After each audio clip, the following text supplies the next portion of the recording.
Today on Gamers Couch, the seventh continent. Hello and welcome to the couch. Happy Sunday. We hope you're just as excited to hear about the seventh continent as we are to tell you, folks. Yeah, I'm mildly excited. I'm above average excited. Good boy. Slightly above average. Now, here's a few housekeeping things before we start talking about this game. Yes, we try to be absolutely spoiler-free.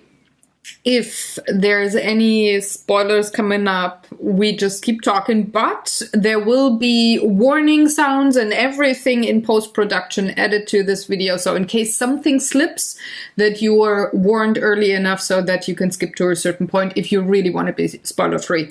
Don't worry, we're going to do our damnedest not to have any spoilers in there from the get-go. So the word thing, the thingamajig and stuff like that will be used words in this video, so get ready for that. Also, this is one of those weeks, the 1 week every other week that I do tease Draw for Initiative, and Hobby has to guess what game's gonna come up, and you can guess along with him. That's gonna happen at the end of the video.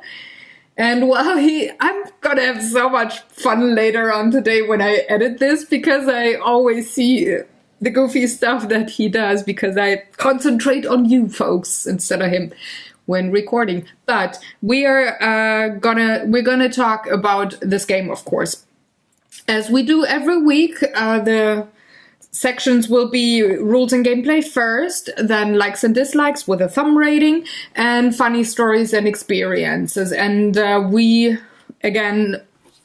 will be as spoiler-free as humanly possible. So Hubby, get ready to be very descriptive and not say anything at all. I know I have the funny hair. I'm just amazed that you have the antenna already for long-range communication. Of course, I have to communicate with the folks on the seventh continent. I mean, I'm dedicated to... Now, I do have funny hair. Folks, that's just happening when you grow out your hair. You are at the ugly stage, and I'm at the ugly stage with the hair, so... deal with it. I have to every morning. Whew. But, honey, it's time for rules and gameplay. Get descriptive and don't say anything that is spoilery, but tell the folks how it plays. I mean, this... I try to. Just to give you an idea how spoilery this is going to be, we will just start with the first suggested curse. That is the same content you would see, or you can actually see, if you watch the tutorial video that comes with the game, which also explains the first few cards, what you can do, and I think it's a pretty good intro. To see what this is about. It's not a terribly complicated game, and therefore I don't think you would be spoiled by much. No, but when we talk later in the later sections, we have to be really careful and kind of vague with the thing that happens at the thing, and I really like that thing. You know.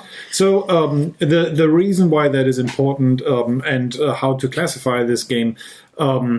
I think this is one of those games that are almost closer to a choose-your-own-adventure style game than a game. In terms of there's a lot to read, there's a lot of background story, but there's also a lot to explore and then interact with certain things. So it's almost a mixture of a choose-your-own-adventure game or the... kind of point-and-click adventure games you might know from the computers or the consoles. That probably doesn't help you much, so let me just get started on how this works. So there's the starting story is always the same. You have a lot of trouble sleeping. You just recently have been with an expedition to the seventh continent, which is a new continent that I think Antarctica it's supposed to be close to Antarctica. Nobody really knows where it is, but they found another continent lying around. and decided to do some expedition. So you just returned. You had a terrible nightmare, sleep, whatever. That kind of depends on which curse. In general, this is a cooperative game, so our main objective is always to lift the curse we got with. The game comes with, and I hope I'm not lying, I think 3 curses? 4? Was it 4 or 3? I think it was 4. Could be. But you can give me the box while you talk, or the book. Okay. You may have a look. I may look. And a curse typically consists of a so-called clue card, and then you can go to the big camera. A curse card. So clue card. So we start with this. This has some.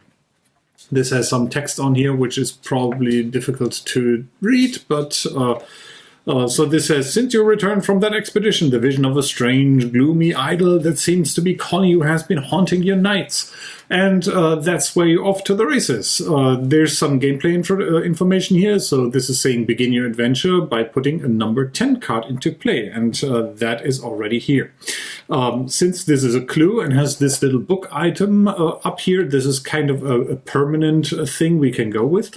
There's a map on here that is maybe or maybe not important to how we can solve the curse.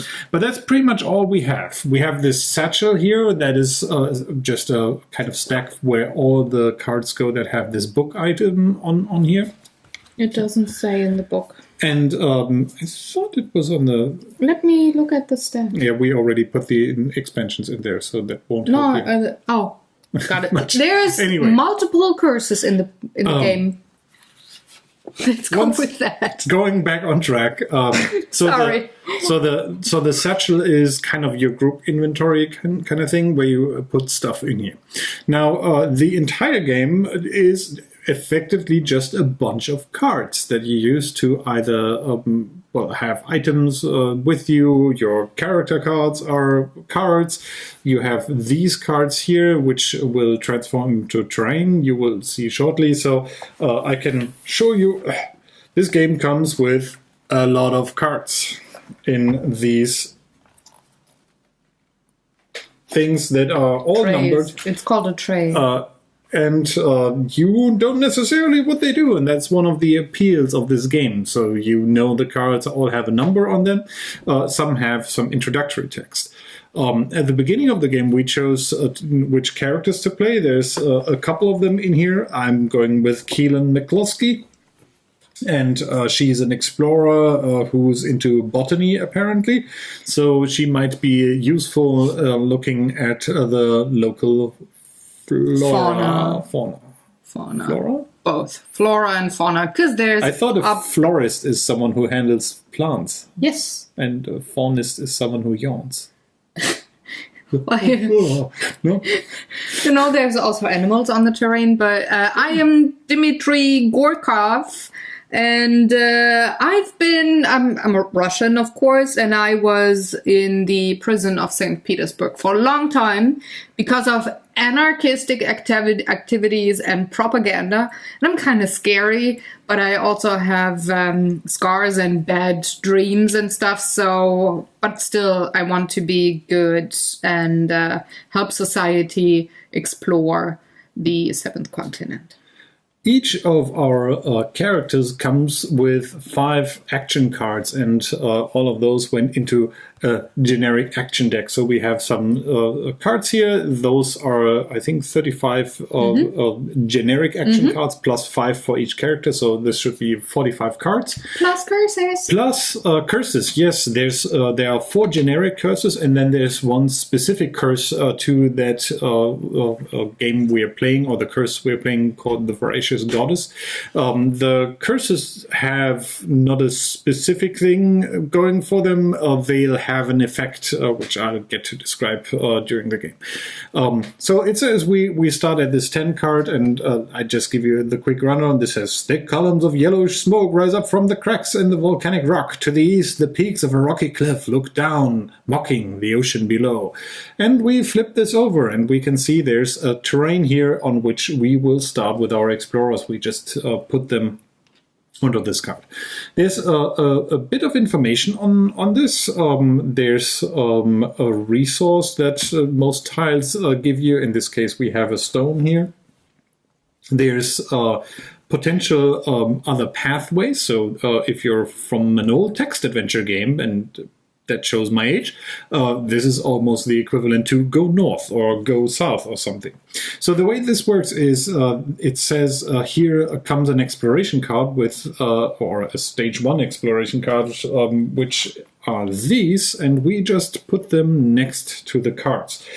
These exploration cards are kind of events that happen in between you transitioning between the tiles. The game itself also explains this as a quote-unquote fog of war kind of mechanic where you know there's something there, but you don't know exactly what is there. What else can we find on the card? So the most important part or aspect of this game are actions. There's a bunch of actions. In fact, these are not all of them, but there's already a whole bunch of actions that come with the game. Actions always are these white squares with an icon in between, and that's kind of what it is. There's no specific action one can do and what another cannot do, but you might have tools that only work for specific actions and giving you a bonus. For example, here there's a map, so we can explore these cliffs here. Down here is a movement icon that if we use this action, we can move to another terrain card, or that is connected with our thing here. Some characters have actions, some items have actions, so these pop up quite a lot. These cards actually also add actions to the card they're pointing to. So this arrow here means that this action refers to this card. So whenever some of us is on this card, they can use these actions. How do actions work? Quite simply. They come with two values, this blue square, which refers to our action deck here and effectively tells us how many cards we have to draw from the action deck.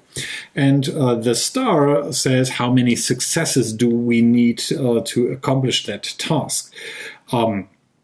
So to show how that works, I'm going to use this exploring action here and just run you through the entire process of how an action works. And for that, there's a handy reference here, but I think that's quite simple. Just a heads up, there's no specific player order, so you get to decide as a group who's taking the action, who's trying to help, and so on. So if theoretically you could have the same player do actions one after another if you want to split up and someone is going through that path and the others are waiting for him to find something interesting, or you can just go round robin. It's entirely up to you. So if I want to do this action, I get to decide if I want to do this action alone or if someone wants to help me. That has advantages, but also disadvantages, depending on what might happen. If you're doing the action alone, it's pretty straightforward. You just follow the process. If you have the help of someone else, you get an extra kind of tweak you can do. If someone else is helping you, you can reduce the amount of cards that you're drawing by how many cards you want. But you need to increase the amount of successes needed, so making you draw less cards, and you need more successes on those cards. So these action cards actually have a double duty in this game. For one, they replace your dice, kind of, in terms of they have icons on them, and we're going to see that in a second, that tell you how many successes you had, but also our action cards that you gather up and form your inventory or the skills you have. Now, why would you want to draw less cards? Well, in general, this deck is not only your dice and your actions and your skills, but also your life, so to speak. Cards that you draw from here typically get discarded and go into the discard pile there. If we run out of this deck, we are really close to losing the game. We won't lose the game immediately, but whenever there's no cards in the action deck, whenever you have to draw a card, you have to draw it from the discard pile, so kind of where all the cards went. You shuffle the discard pile every time, and from those cards that you drew, if there's a curse on there, you lose the game immediately. So effectively what you want to do throughout the game, you want to keep this nice and stacked and fat, and not have a huge discard pile, or at least don't want to run out of action cards. So let me do this. I'm using this action. Do you want to go and help me with this action? Of course. One thing I have to note is that if you have other players help you during an action, and that action fails for some reason, you will become paranoid, which introduces a different type of card to the game.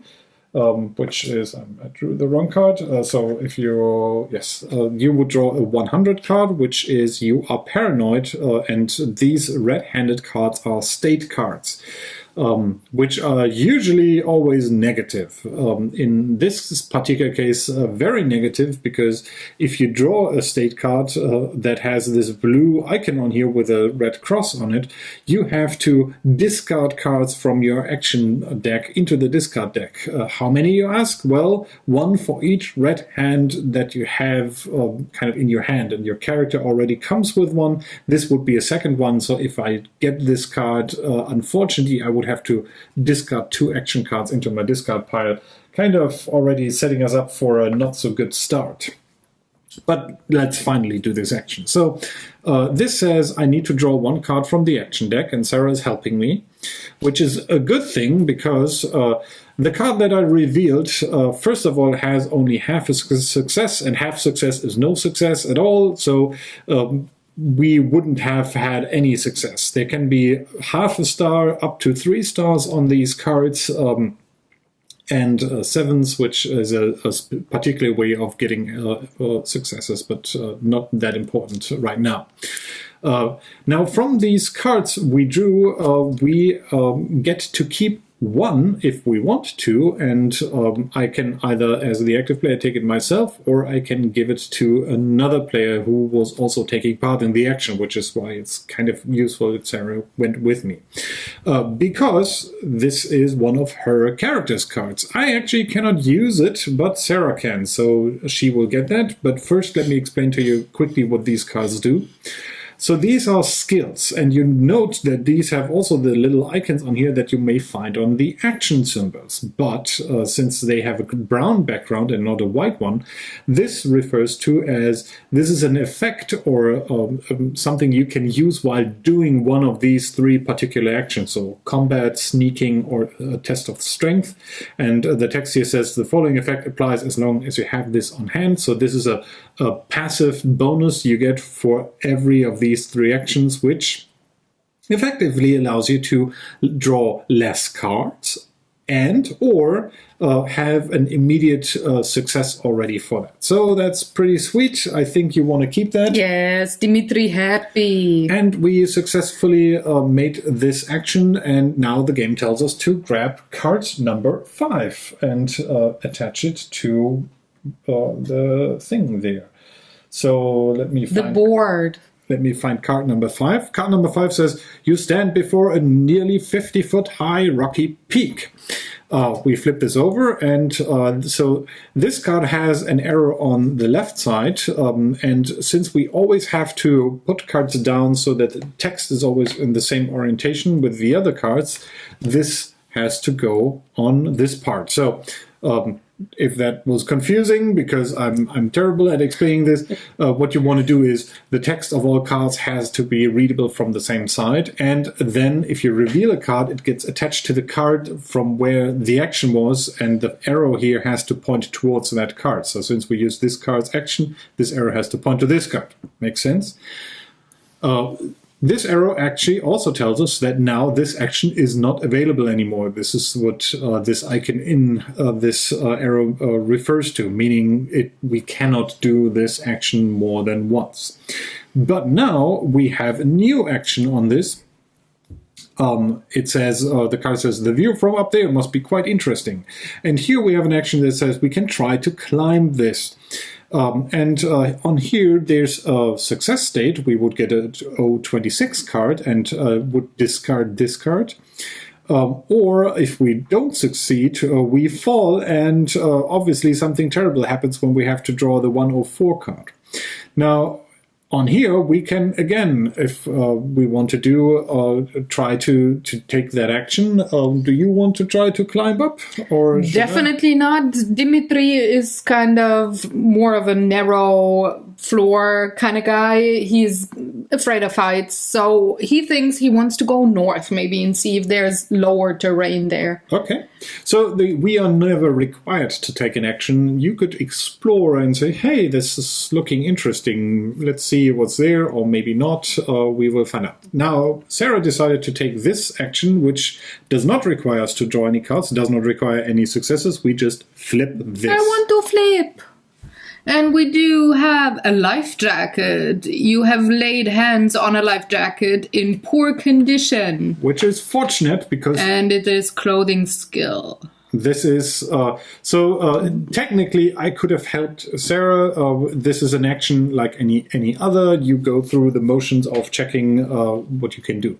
Now, something I haven't told you yet is that there's also items in the game. There's essentially, you have either cards on hand, those are the skill cards, the status cards that you have, and some of the skills are also items, but you need to craft them first. This is an item that we found that is already ready to use. It actually has 4 uses. This is what our little dice are for. We can keep track of how many uses that are on there.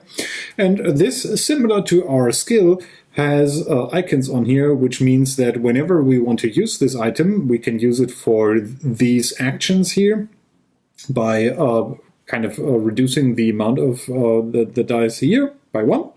And then we get the effect that's on here. So we could use up to 4 times or 3 times this thing here, which makes swimming and resting a little bit easier and gives us another victory. Or we could use it to reduce the amount of cards we have to draw by 3. Unfortunately, we need to banish this. And banishing means the card is out of the game for the rest of that game. So until you either lift the curse or you lose the game. Banishing is a really, sometimes a very long-term kind of thing, which we'll get to once we talk about how long it takes to play and this experiences. game. Yes. Experiences. So Sarah gets to keep this. The amount of items we can carry with us is a little bit limited, depending on how many players. We can keep 3 items with us. We can have 3 of these blue skill cards on hand, and we can have up to 3 bonus cards which have green hands on hand, which are typically cards we will find throughout the continent. They are not a part of our action stack. You may also note that the items here show stack cards. That is, in fact, something you can do. If you find an item or craft an item, you can put it under an existing item, and then they can be kind of a combined item stack to reduce the amount of cards you have in front of you. So you kind of think you have 3 item slots, and items can consist of up to 3 cards. One of the things why you want to do that is, first, you can carry 9 item cards that way, so it's just a way of keeping them arranged. And another thing is, if you add an item card that matches the same keyword on the bottom here to the one that's already there or has this die on it, you get to increase the value of the die with the number that's on the item you are attaching. So it's a way for you to recharge your items. Regardless, we did this exploration thing successfully, and now this says we have to add in the green card, which is 007. James Bond's coming with us? Yes, we will discover James Bond. 007 says, further to the north, the terrain slopes steadily down to the water. And here we have... That's what Dimitri likes. More terrain. Which we can go to and then find something to explore here, something to look at here. And you may have already seen me use this. There's even a little magnifying glass, which helps tremendously seeing the gorgeous kind of terrain and stuff that you can see there. But it also has another purpose. I don't consider this as a spoiler because the manual outright states this. Some of these cards, and I won't tell you where it is, but some of these cards have numbers on them. And whenever you see a number on one of these cards, you can grab the numbered card from your stack of cards supply from your supply and reveal it immediately. Usually those revolve around you have spotted something hidden in the terrain, and it might modify the terrain card, it might give you something that you find there. It's a cool little, and that's kind of what I meant with the point and click adventure thing. You need to pay attention to what's on here. You also need to pay attention, and that's I think a cool thing, what is on here in general. So you see that there are birds on here. You might come across something that gives you an advantage if there are birds on the tile. You might come across some plant that is on here which you already have discovered what it does, and then it gives you an additional thing that you can do there. I'm being very vague here because I don't want to tell you outright what it does, but what I'm trying to tell you is the terrain is more than the actions that are printed on them. It's also modifying how you play depending on what's on the terrain. And the more you find out about the seventh continent, the more you know what is going on here. But as a little clue, there's, for example, foot tracks down here going to the south. So maybe that has some meaning that there's something there, or maybe there's it's an indicator that there's something to hunt, or danger. Maybe we don't know. Something dangerous. Yes. That's pretty much how the game already works. You will run around, you will uncover terrain tiles. So just to explain that, to move over to that terrain tile, we would have to use this walking action here, draw one of the cards, and then we could move over. This, again, is an action you can either do on your own, or you can do as a group. So if I would decide to go north, I would draw a card, and unfortunately it's a card that I cannot use, so I have to discard it. And then move forward to the north. How's the air in the north? Is it windy? Now, something that every character has is a passive ability that says if you move to a terrain card where there's an explorer or a fire figure, so these little fire icons, which we can make if we have the proper equipment, you have to draw one card less. So this is actually something that's pretty cool, because it would also allow, after I'm done here, or if I need Sarah's help, for Sarah to come over to my space and for 0 cards. I'm sorry for that pun was not intended. What did you say? My space. Oh. To come over here to my Facebook or something like that. Anyway, to your tile. She can follow up. Also, that move action allows you to follow, or lets you move across all terrain cards that are connected and discovered. So this is a little bit, well, we only have 2 here, but if we had a set of 5 cards already discovered, you only have to pay the movement action once, and as long as you can move it, you just move over to wherever you want to go. I'm saving the game. I'm thinking about some basic stuff, but as I said, we don't want to reveal too much.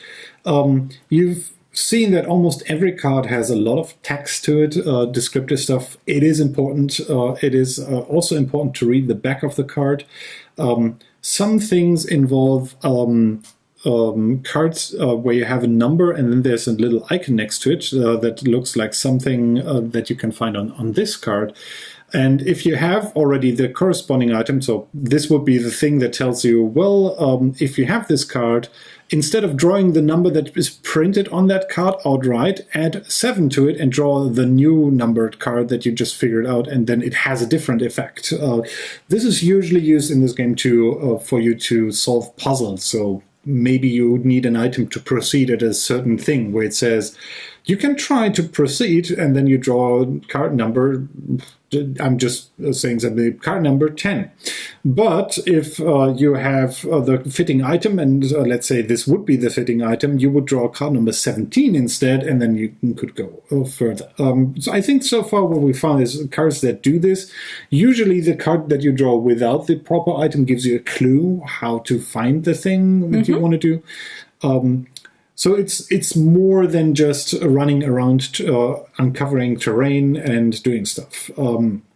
There's also actions that are mandatory, and I'll sneak in this reference guide in here in hopes that you will be able to see this. So there's the regular action icons, then this passive reference icons that we said can be used for an action. If you have the matching item or skill. Then there's these red cornered actions, which is an action that the active player at least, or actually all involved players have to do. This is usually something that may come up in a combat situation or in an event where something terrible happens, where you have to kind of do that. So, for example, it could be that this would have said if you are unsuccessfully climbing up here, you have to perform an action, and or everybody has to perform an action. If you don't succeed in that, then you take damage or something like that. Then there's this padlock icon, which only refers to that group help thing. Whereas, as I mentioned, if you are acting with more than one players, you can reduce the amount of cards to be drawn and increase the successes. You cannot do that if this padlock icon is there, which is usually something that's a bit more challenging then. There's also this stair icon, which is something where all characters have to be present to use that. And some icons just prevent you outright from using certain actions or events on there. I think that's... Saving the game is all you gotta mention. I'm thinking really, really hard if I forgot something. Something we didn't do so far was because we drew an item from the event card. I just want to show you what a different event card may look like. Oh, it's a green one. So this is a green one. Let me draw and let me see if I can find something. Oh. Yeah, why not that?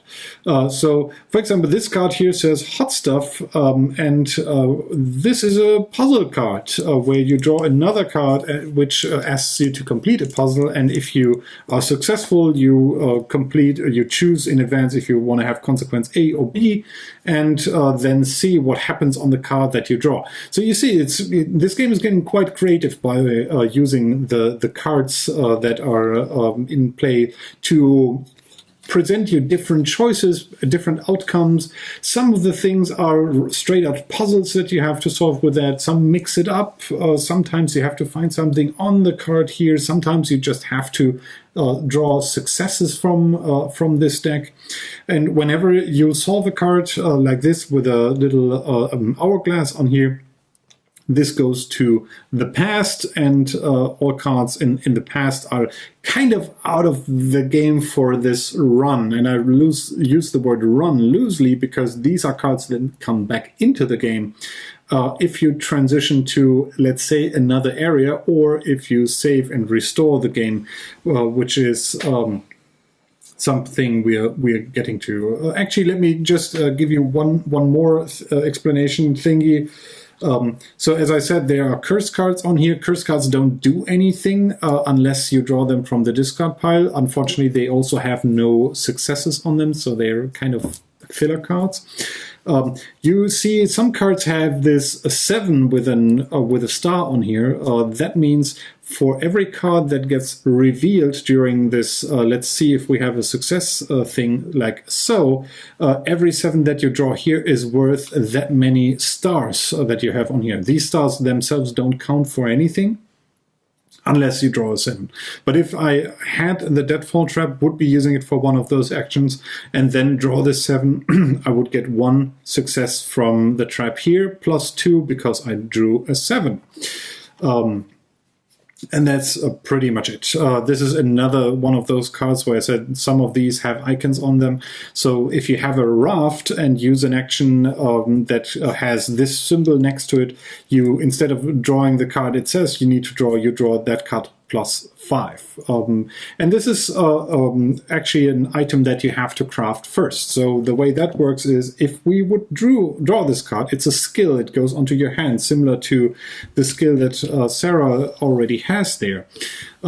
But if you craft it, and crafting it is a check where you draw 5 cards, and you actually don't need successes. You just need to draw 5 cards from the action deck. And then you successfully craft this thing. But, as I mentioned, some of these cards have resources down here, and if you have these resources present, and terrain is just one way how to get them, you get to reduce the amount of cards you draw. So if you are on a space with some wood, you only need to draw 2 cards anymore, because this reduces the amount by 3. If you have a player who has a character that is pretty good at crafting stuff, you might have some other bonus that goes in here. So that's, I think, pretty much it. There's, as I said, this is the basic action deck. There are actually also advanced actions, which are still in the box. And there's ways for you to earn, let's say, experience that allows you to buy these cards later on, effectively increasing your life force by adding them to your deck and also giving you better items for later parts of the game. Now this, as I said, was pretty vague. You just know, well, there's this continent, you need to explore it, and you just reveal tiles and you'll move along. All you've got is the clue card that starts you out. But that's I think the major appeal of the game. This is mostly an adventure and heavy emphasis exploration game. And you will play this for a long time, which... Don't spoil it. I was about to say it in the likes. No, we have to... I have to be silent now. I have nothing else to say. No, we have to... because you mentioned saving the game... Mm-hmm. 5 or 18 times by now. I will now talk about saving the game. It was only 3 times maybe, but 18 is close. That's true. For saving the game, we need to stop at all have to be on the same space, and the way you save the game is first, you remove all the other terrain tiles. You remove the stuff that's in the past. That's actually not quite the right order. It says the past also gets shuffled into the stacks, but it actually doesn't make any sense. You remove all the terrain tiles except for the one that you're on. You put the past back into the box where you had it. You take your character cards and put all your skills under the character card. You put everything that's under the satchel, still under the satchel.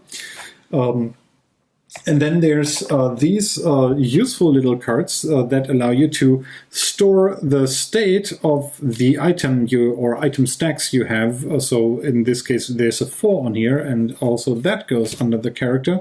And then you just put everything together and put it into the box under the saved cards. And the next time you play the game, you just get this back, put this on here, put your guys on here, and then unravel the entire thing. You also got cards, these brown cards for the discard pile and the action pile.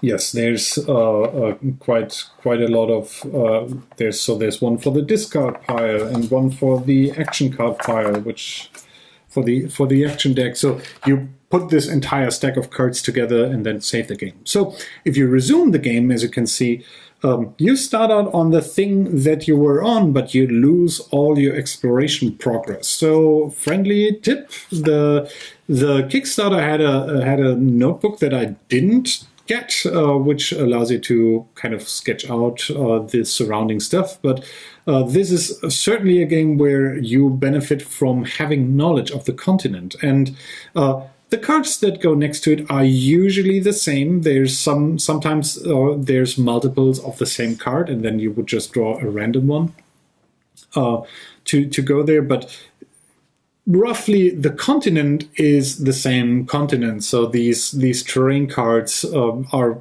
at least to some extent reliable in regards to what's next to you. So if we would go north from here, we would also get back to the same card that we were on before. But you would still have to now go through new of these Fog of War cards. So it's saving the game. You should make a very conscientious decision there, knowing that if you save the game, you will have to put much more effort to get back to wherever or you need to have a table just like ours where we can have dinner on top and have the game in the vault and not save. Something that is pretty cool is if you do that, you can add or remove players. So you can start out with 2, have a friend come over and gets a 3rd card. The only thing that you then have to pay attention to is that nobody has more items than as it is allowed by the amount of cards there. And that you shuffle the character-specific skill cards into the action deck. If someone leaves the group, you just get the cards out of the deck and discard all the items and be done with that. There's some other minor things that you can do. You can swap items with other players that cost you cards to do. There's the concept of... for example, cards, there's green cards here with a number, and then there's a golden card with a number. Whenever the game asks you to get a card, so let's say 383, you would get the green card first, and then for any reason, if you're required to get another 383 card, you would get the golden card for that. And that makes sense in different instances. I don't count this as a spoiler, but just to give you an idea, there's cards that represent the experience you get, and once you run out of them, you would go to the golden card, which substitutes low amount of experience with a high amount of experience.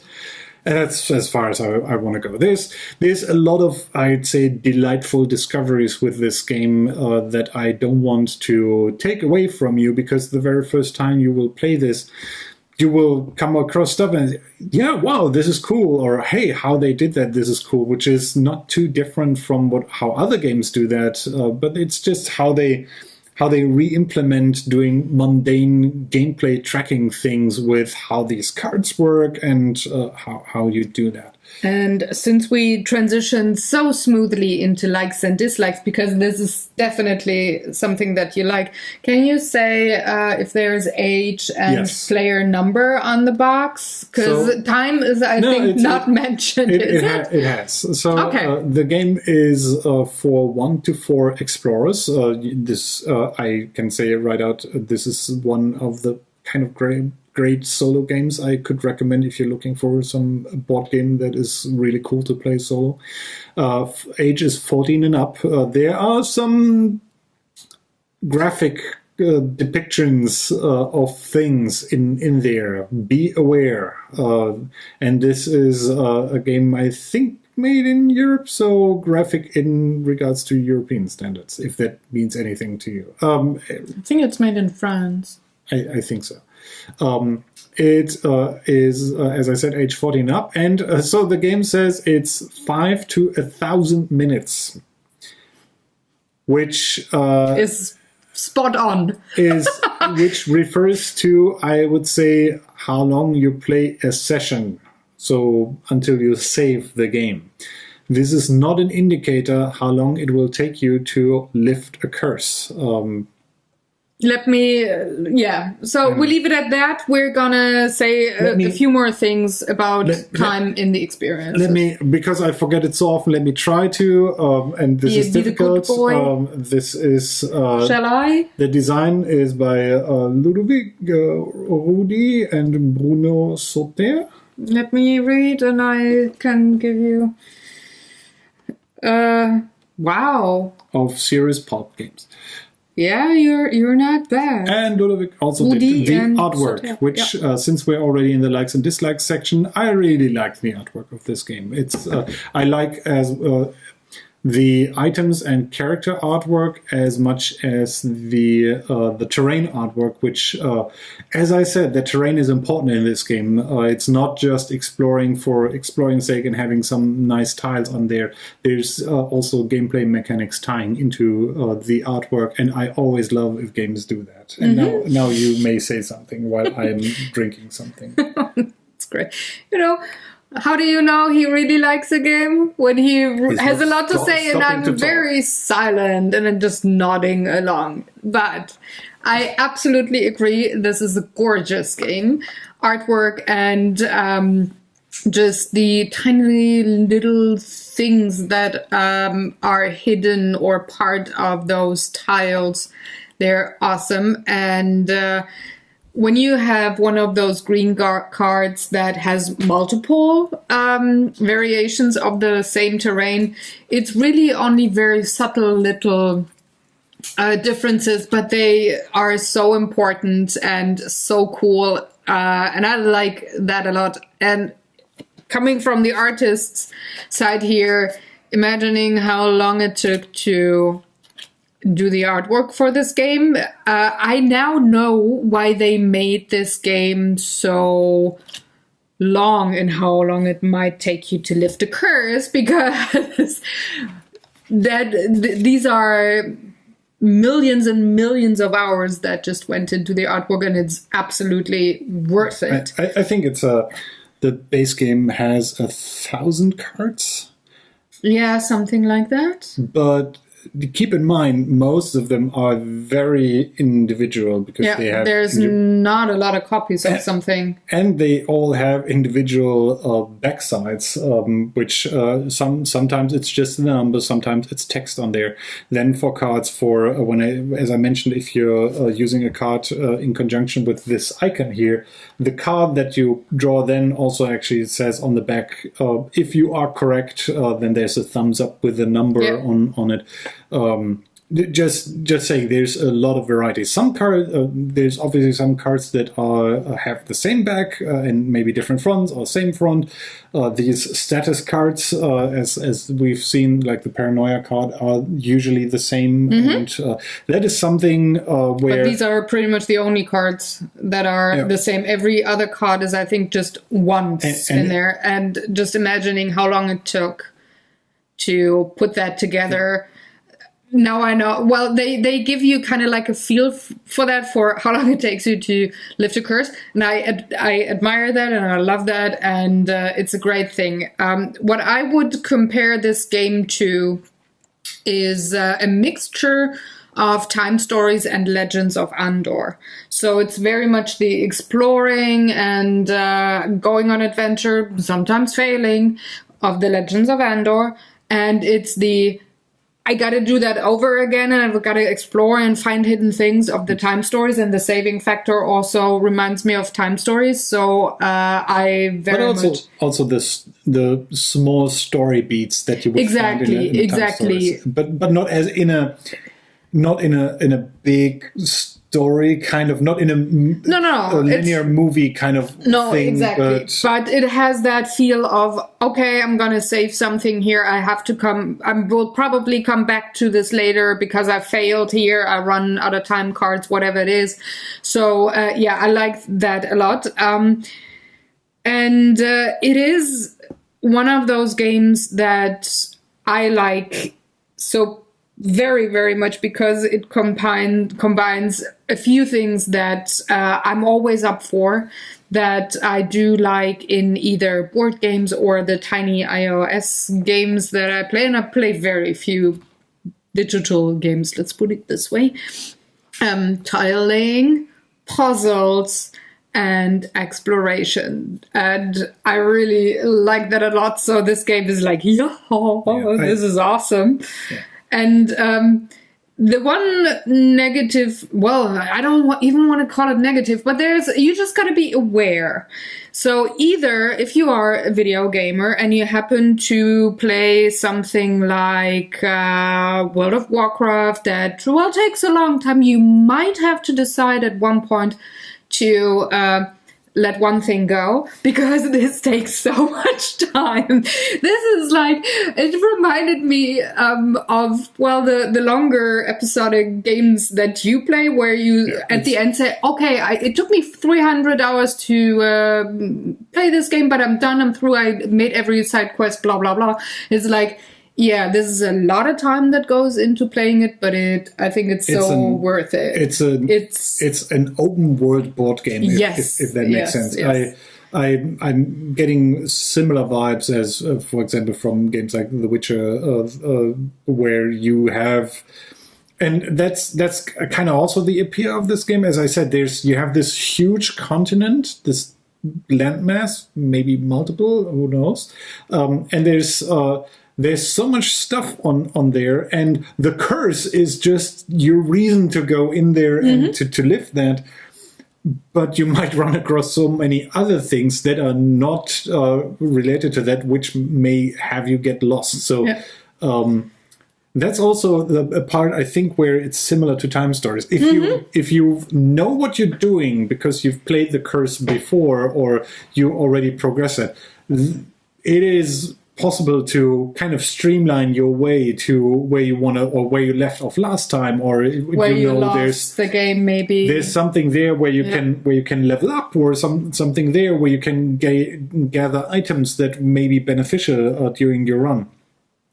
And I think this is one of the few games where I wholeheartely agree that it earns the exploration part, because not only is it just huge for of stuff that you can explore, it is also meaningful. Not only in it's cool to read those texts and have those thematic things and learn more about the continent. There's apart from the curses, there's also ways to learn something about the continent itself. There's a backstory as well, but it also means that your exploration, your knowledge of the terrain and what's there, the surrounding stuff, having an idea what the continent looks like, having maybe rough ideas what is, if you're getting a clue, or it might be something where you'd say, I think we've seen this there.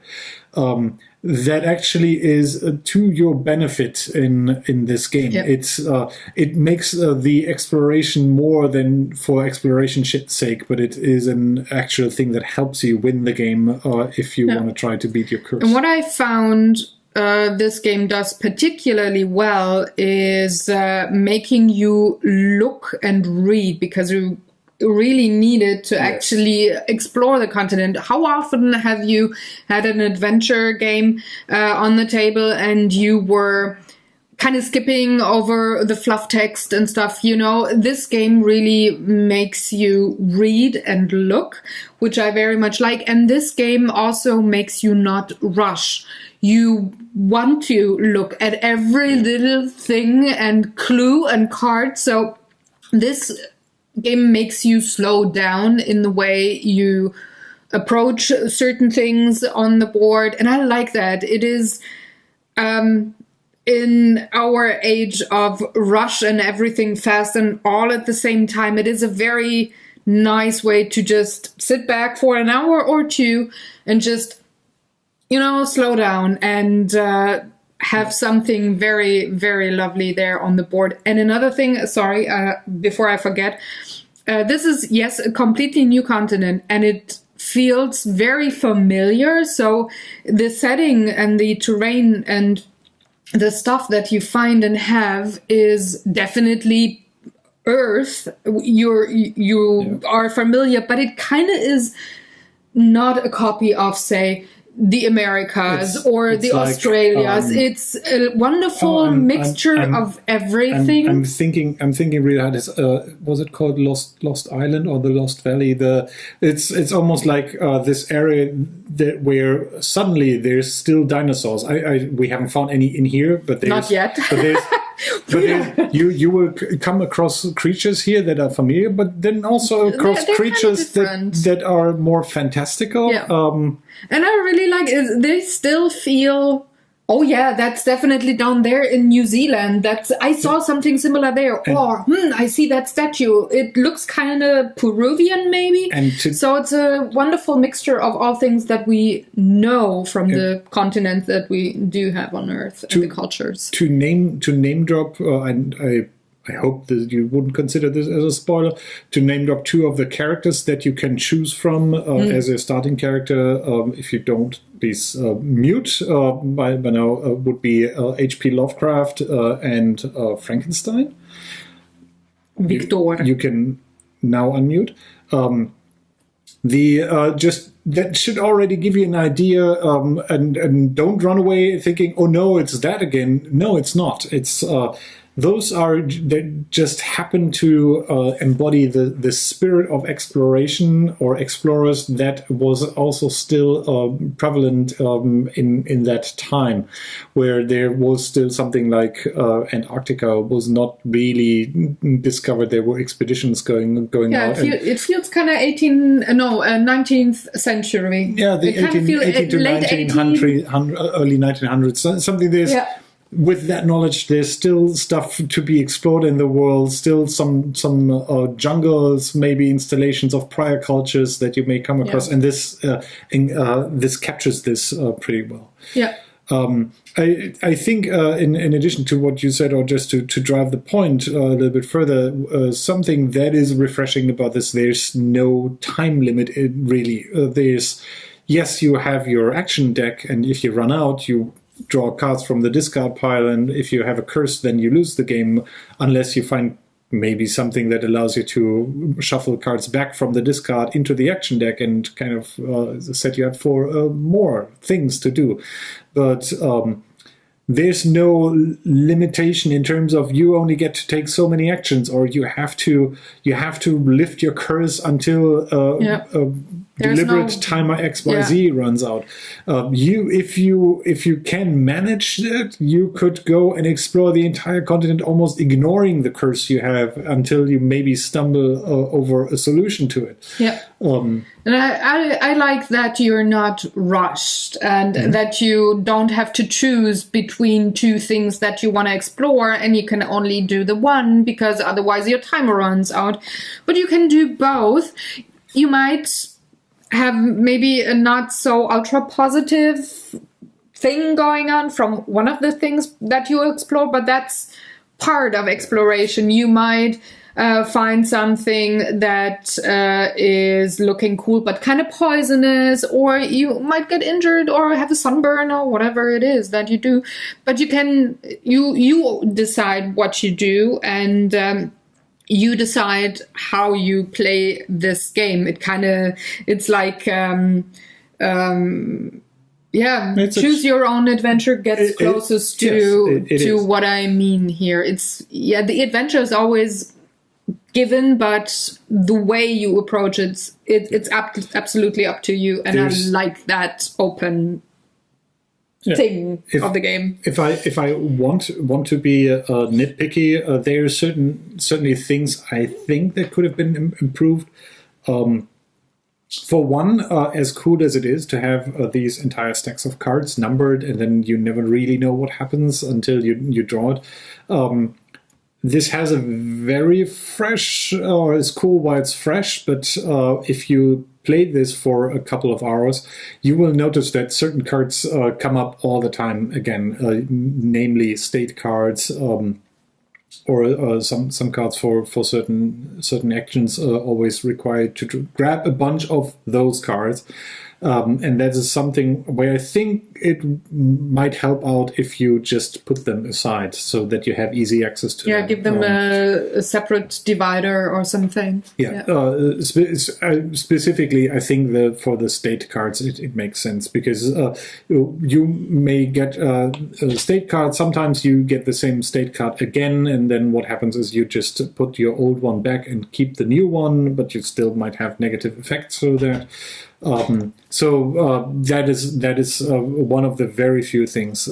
The other thing is, that is entirely up to managing expectations, as you said, which I think is fair to know going into this, because I think if I hadn't known this, I would have approached this a little bit more relaxed. Yes. When we played this we played this once, which can I say how long we? Yes.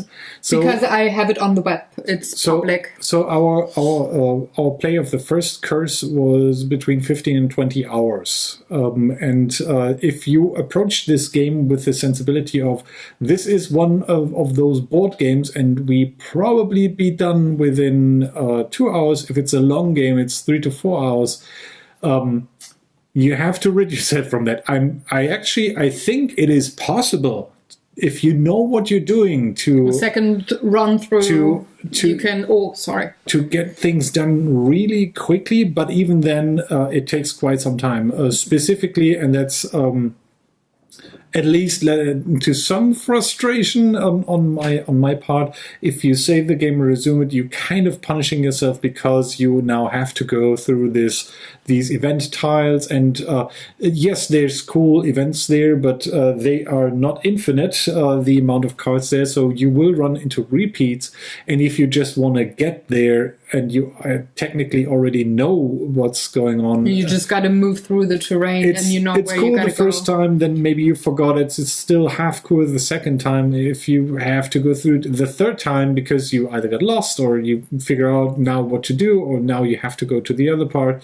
I mean, the obvious other thing you could do is just leave the board out. Although I have to say, even then there were saving points, mandatory saving points. Well, I wouldn't call it saving, but there are transition points that force you to get rid of the things you have on the table, and then you move to another, let's say, location. Yeah. And that also kind of has the thing. So you saying that it punishes you if you save often. It's just, again, it's not a bad thing. It's just managing punishes you expectations. For short rounds. Exactly. If you only have an hour, don't put it on the table. If you know you have 2 or 3 hours to play, put it on the table. You just got to know beforehand that, this is definitely not a game where you can have like a quick few things like you do with the Andors. You can have like an hour and move on in the whole game that you play,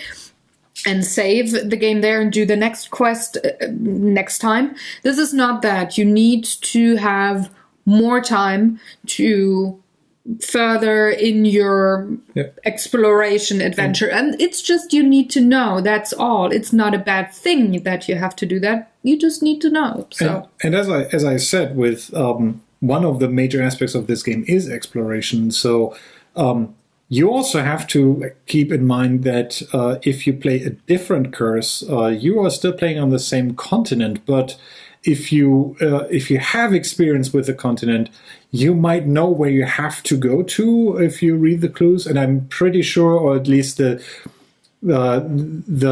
hints given towards the other curses kind of sound like you should play a couple of curses to get to know where things are, to have a better experience. But it's if you consider this entire box, the continent, the game, and the curse just as little quests that kind of give you an incentive to traverse and explore the continent, then that is a game for you. Yeah. But as you said, and I think that's another thing just to be aware of, as simple as it is to onboard players mid-game and have them here or leave the game.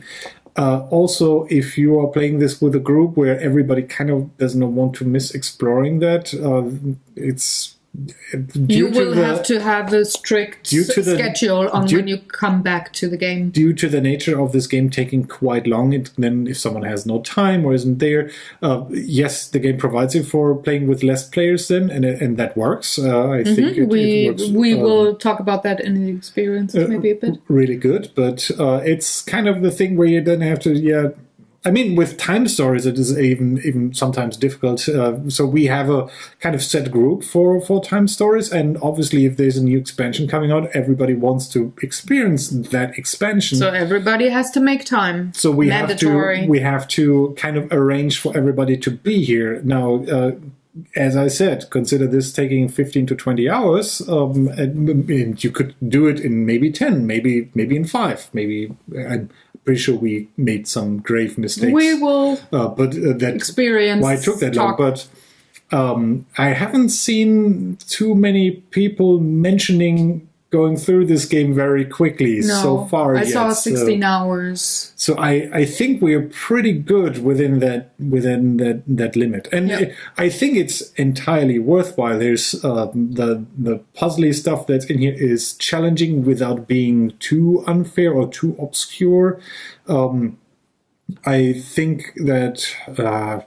I hate comparing games to other games because if you haven't played the other game, it's not helpful that much. But it's not as mind-numbingly difficult as some of the, let's say, Time Stories puzzles. No. They are usually more like find something. They're like spot the difference. The kind of things. PopCap, hidden object, something like that. They're pretty light on what you actually gotta do, but finding the right clues in the best way and the most efficient time, that's actually the challenge or actually figuring out, okay, what kind of clue am I looking for this thing that I gotta have the puzzle riddle solved. Solved was the word I was looking for. Other positive stuff that we haven't used, but I appreciate that it's there. There's actually blank characters that you can use to create your own custom character, which is primarily, as I understand, for solo play. I think it's pretty cool that that's in there. We got our copy with 3 little expansions that just add more cards in here. The game already comes with these dividers here, and the dividers already go up so high. Mm-hmm. There's some dividers in here for cards that weren't in the base game.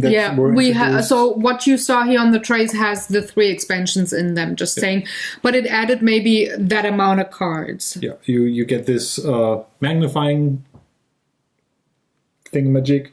So the and the base game comes with these. Use the front camera, please. Thank you. Cardboard tokens and things.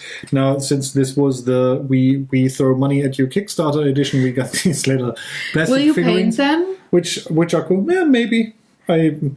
I think they're a little bit small, but maybe I just... you painted the little ships of Battlestar Galactica, true. And they are twice the size of those I think actually it would be beneficial to paint them or have colored rings around them to easily determine who's... Yeah, and I think when you spend so many hours with a game, they're worth painting. Yes. I mean...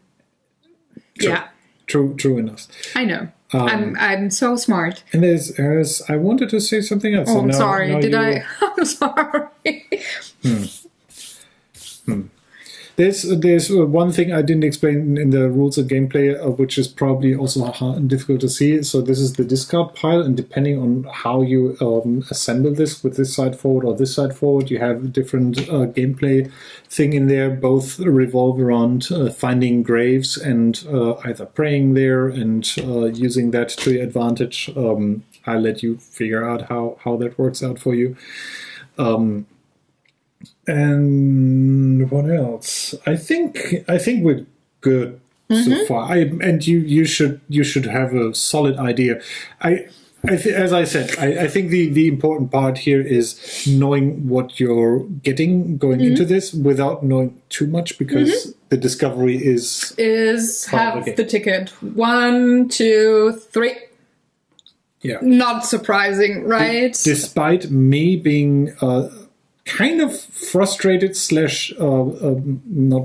bored is the wrong word, but it got to a point where let's call this funny stories and experiences. Keep going. Yeah, that's the thing where I really... So this is one of the games where you keep thinking about after you finish it, and you want to progress and want to have feelings of kind of progressing.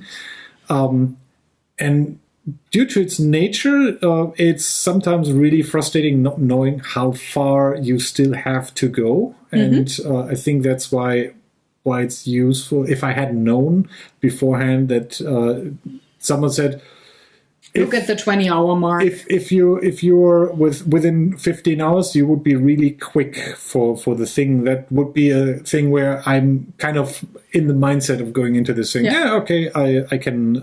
That's something I can see. Yeah, we went for maybe 8 hours. We thought we would go through a course in 3 sittings, and usually we play between 2 and 5 hours. So we had the first one was 2.5 hours, second one was 2 hours, and the third one was pretty much the rest of the day. It was a date night, so we had time set aside for that. But like halfway through that night, I was like, what the heck?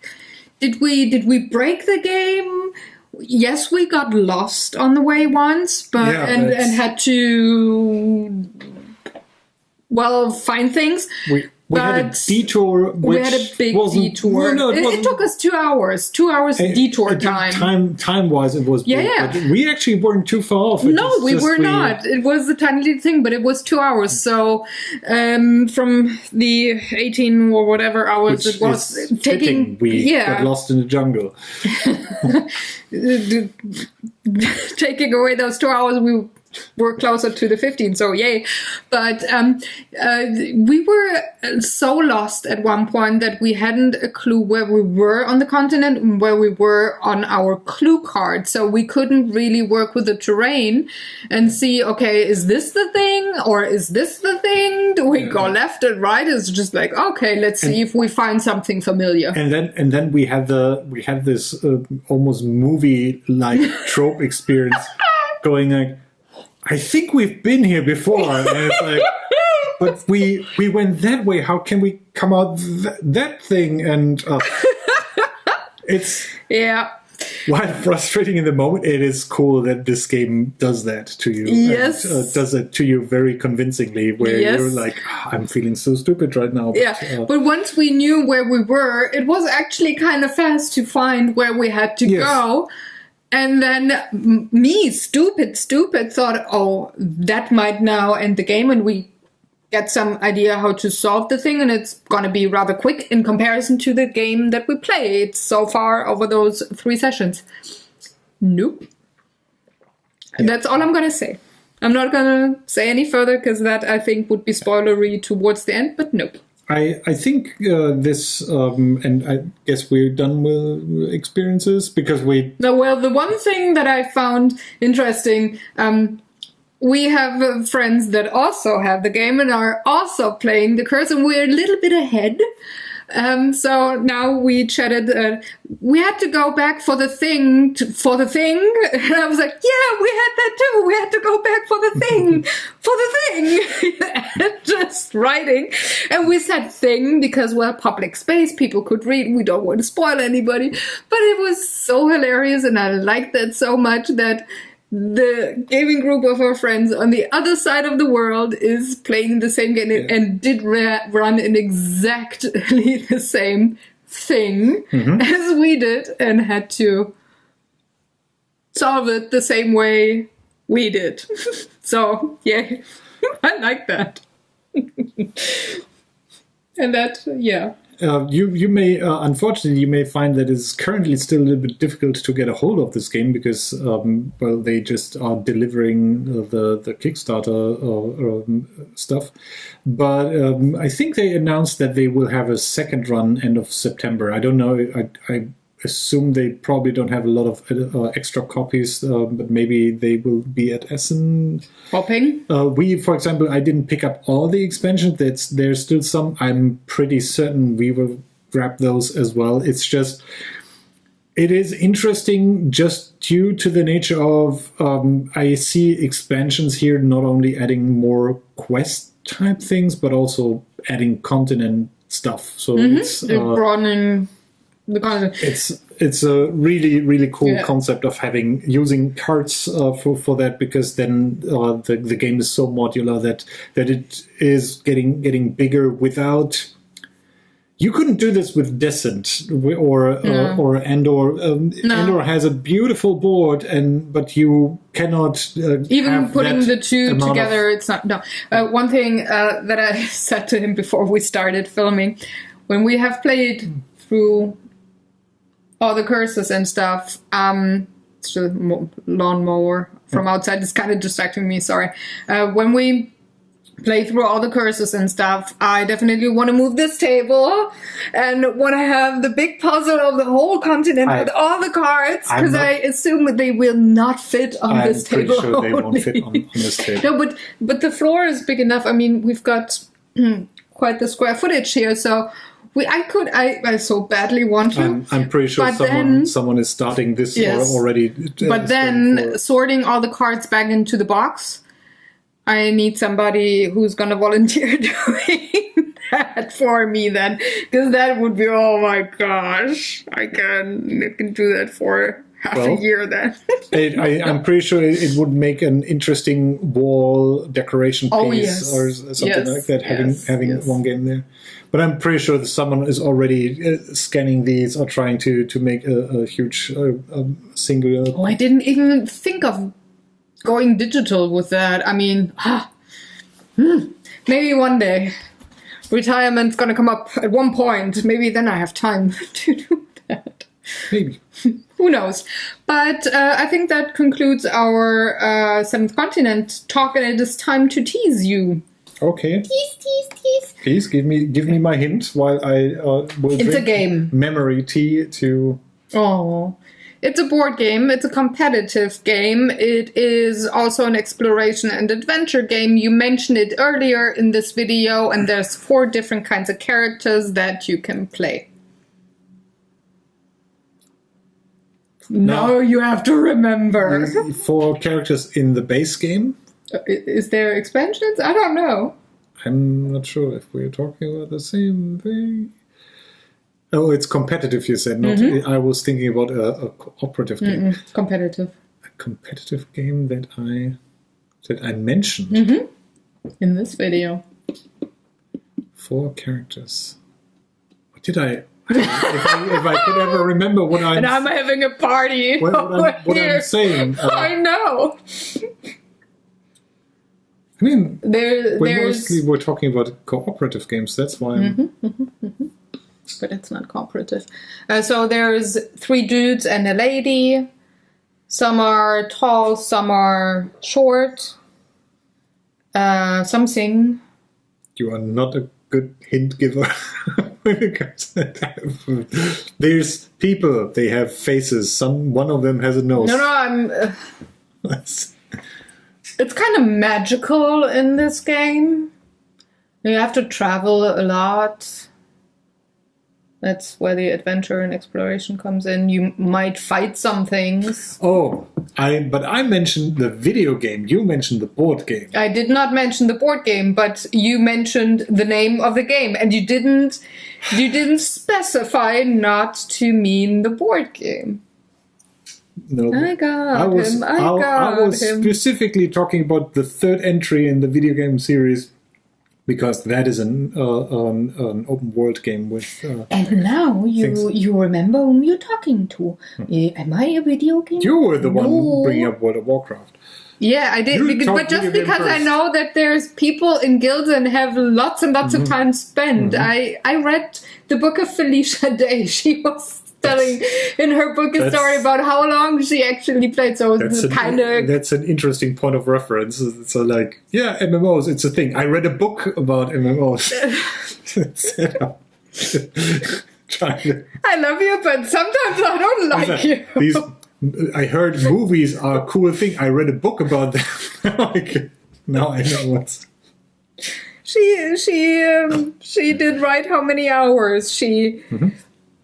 played, and that kind of felt like this game. That's why I made that comparison, and I thought I was clever. I was not, but you were not saying. But then, and that's the final clue. Then you wouldn't know how bewitching such a game can be, and captivating.